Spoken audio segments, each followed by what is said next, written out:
किया है। उन्होंने गलत बयान दिया है कि नहीं? क्या है? आपके बारे में कुछ बोला था? क्या बोला है?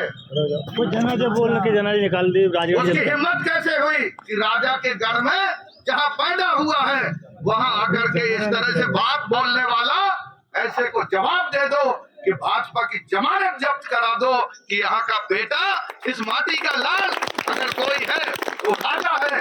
उसके क्षेत्र में वो सिर्फ राजा को नहीं बोला, ये ध्यान रखना, राजगढ़ की जनता को बोला, वो राजगढ़ की जनता को बोला है। उसकी हिम्मत कैसे हुई कि आपके घर में आकर के वो ये बोले कि जनाजा निकाल दे?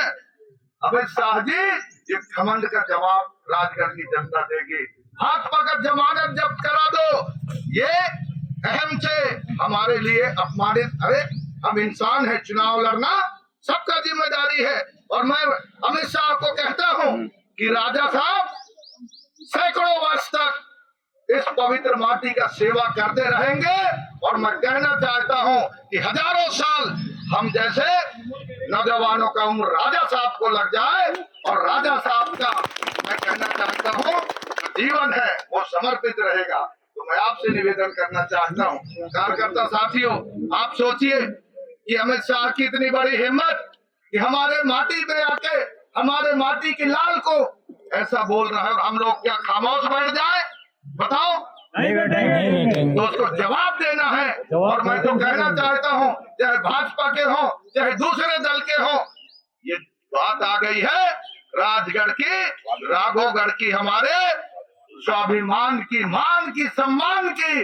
और जिन्होंने अपमान किया है उसको जवाब देना है। कब देना है?